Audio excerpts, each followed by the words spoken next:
آقایون بنا، سنگکار، کاشیکار، دلار گرون شده نمیتونی تراز لیزری بخری، خب خودت بسازش. یه ماژول لیزر خطی تهیه کن، یه دونه از این درپوشای لوله پولیکا، یه باتری 9 ولتی، یه دونه سر باتری با یه کلید کلنگی 2 حالته. طبق این ویدیو اینا رو سرهمش کن، به هم متصل کن. حالا تو یه تراز لیزری داری، بفرست برای این 3 تا شغل اگه دور برات هستن. راستی یادت نره اینو ذخیره کنی که بتونی از روی اون ترازه خوشگلو بسازی. درود بر شما که با لایک از ما حمایت میکنی.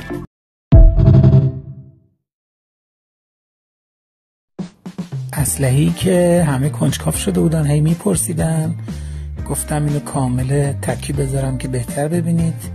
چیزی که جالبه اینه که با اینکه این خیلی قدیمیه معلوم نیست مال کی، فکر کنم هنوز هفتی رو تفنگ اختراع نشده بود اینو ساخته بودن. اون سیستمی که داخلش داره 6 تا گوله میخوره و وقتی شلیک میکنی خود به خود میچرخه میره تو گوله بعدی. تکنولوژی داخلش خیلی جالبه.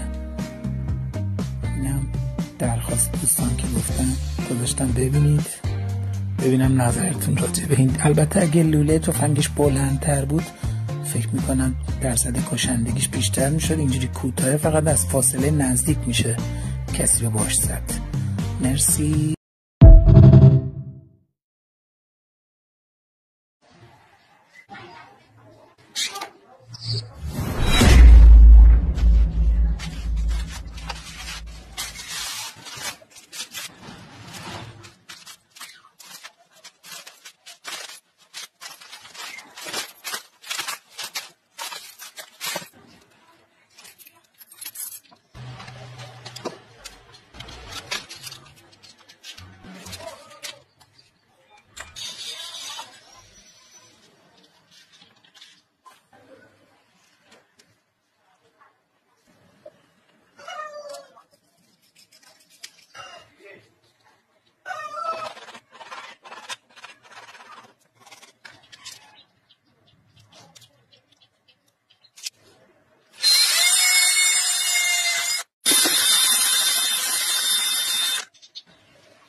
این بار میخوام یه سری آزمایشات علمی رو بهتون نشون بدم که حتی میتونید تو زندگیتون هم استفاده کنید. روی دهانه یه بطری پارچه نخی بکشین و با کش محکمش کنین. حالا بطری رو برعکس کنین و روی یه لیوان بذارین. بعد شن، سنگریزه، زغال، ماسه و آب گلالود بریزید. بعد چند لحظه میبینید آب تمیز فیلتر شده و وارد لیوان پایینی میشه. این یه تصفیه خونگی عالیه. وسط 2 تا آهن رو با 2 تا پره کوچیک بذارید و بعدش با یک میخ به یه باتری وصلش کنین. حالا اگه یه سیم رو بهش نزدیک کنین مثل یه پنکه شروع به چرخیدن میکنه. حتما برای بچه‌هاتون درستش کنین. یه لیوان شیشه‌ای رو جلوی یه عکس بذارید و داخلش آب بریزید. می‌بینید که عکس توی لیوان کاملا برعکس میشه. خیلی جالب بود نه؟ توی یه لیوان جوش شیرین و سرکه رو قاطی کنین. حالا اگه یه شمع روشن رو جلوش بذارید به شکل کاملا جادویی خاموش میشن. اگه یه لیزر رو توی یه لیوان آب روشن کنی انعکاسی نمی‌بینی، ولی اگه چند قطره شیر توی آب بریزی و بعد لیزر رو روشن کنی انعکاس رو کاملا واضح داخل آب می‌بینی. توی چند لیوان رنگ‌های مختلف آب بریز و یک لیوان پر از آب بذار وسطشون. حالا با دستمال کاغذی لیوان‌ها رو به هم وصل کن. بعد یه مدتی می‌بینی که رنگ‌ها ترکیب میشن و یه رنگ جدید توی لیوان آب درست میشه. اگه دوست داشتی 3 تا قلب قرمز برام کامنت کن. امروز می‌خوایم یاد بگیریم به صورت رایگان گوشیمون رو شارژ کنیم. برای این کار ما اول یک چوب رو می‌ذاریم و از 2 تا آرمیچر استفاده می‌کنیم.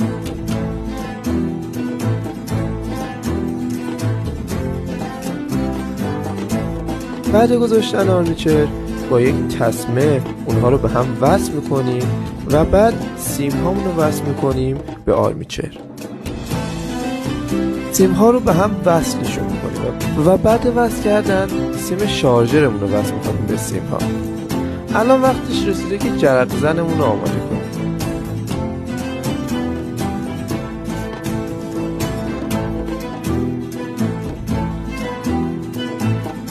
وقتی جرق زنمون رو آماده کردیم اونا رو هم وصل میکنیم به سیم ها و الان کافیه که شارژر رو وصل کنیم به گوشی و جرق زن رو بزن.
باور نکردنیه که فقط با 2 تا آهنربا بدون مصرف سوخت میتونی برق تولید کنی. برای این کار اول لازم که میخوامون رو بچسبونیم به آهنربا و این کار رو با آهنربای دوممون هم انجام بدیم. تو مرحله بعدی سیم مفتوح رو دور آهنربا میچرخونیم و به بخش بالایی میخ وصلش میکنیم و چسب میزنیم. این کار با بخش پایینی میخ هم انجام میدیم و سیم رو قشنگ میچرخونیم و بعد چسب میزنیم. آهنربای دوممون رو هم به همین روش آماده میکنیم و الان وقتش رسیده که بعد آماده شدن آهنرباهامون سرپیچمون رو بیاریم و با لحیم وصل کنیم به میخامون. بعد وصل کردن سیم ها به میخ کافیه که لامپمون رو بیاریم و داخل سرپیچ بذاریم و با نزدیک کردن آهنرباها به هم میبینید که لامپمون روشن میشه. این ابزار رو فقط باید جوشکارا ببینن، چون میتونه خیلی کاراشون رو راه بندازه و سرعت کارشون رو بالا ببره. پست رو بفرست برای هر جوشکاری که میشناسی. رفیق کنار من مثل یه آچار همه کاری میشی، پس پیجم رو حتما فالو کن.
Onde Carly?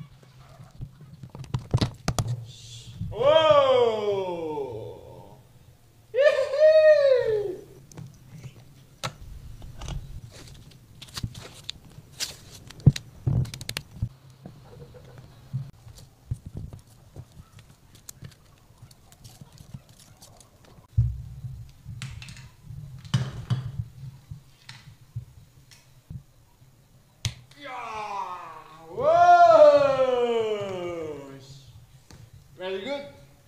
Vamos lá, senhoras e senhores. 5, 4, 3, 2, 1. Vamos lá, calma aí.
با چند تا CD یه پنل خورشیدی بساز. نیاز داریم به یه سطح صاف چوب. روی سطح چوب مقداری چسب مایع بزنید. یه ورق فایل آلومینیوم نازک رو روی صفحه بچسبونید. حالا با چسب پهن خوب فیکسش کنید. مطابق ویدیو چند تا CD رو روی صفحه قرار بدید. حالا نوار آلومینیوم برش خورده رو موازی CD ها به این صورت بذارید. بعد طبق تصویر واسش یه پایه درست کنید. یه سر سیم رو به قسمت زیرین آلومینیوم، یه سر دیگه هم به نوار آلومینیوم وصل کنید. شما با این روش ساده یه برق رایگان درست کردید. راستی لایک من یادت نره.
تکنیک‌های گره‌زنی طناب قدیمی که از نسل‌ها به نسل‌ها منتقل شده.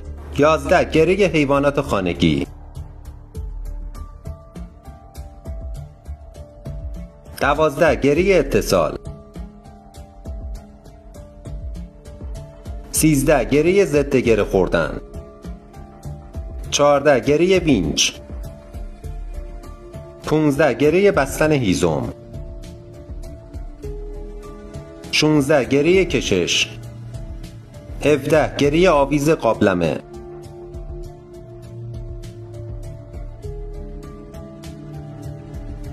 18 گره جهانی. 19 گره پاخوک.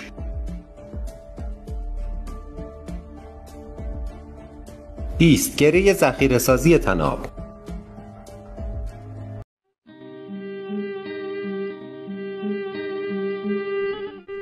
بهمنی‌ها سرد نیستن، فقط زبون چاپلوسی رو بلد نیستن. اونقدر خودم اونا با احساس ترین مخلوق خداوند و زمان برای قابل این ترفند رو حتما ذخیره داشته باش، چرا که ایجاد کردن آتش توی طبیعت یکی از چالش‌هایی که همه باهاش مواجه هستن و این ترفند باعث میشه که با کمترین تجهیزاتی که داری بتونی یه آتش خیلی خوب توی طبیعت برای خودت ایجاد کنی. لایک و کامنت یادت نره.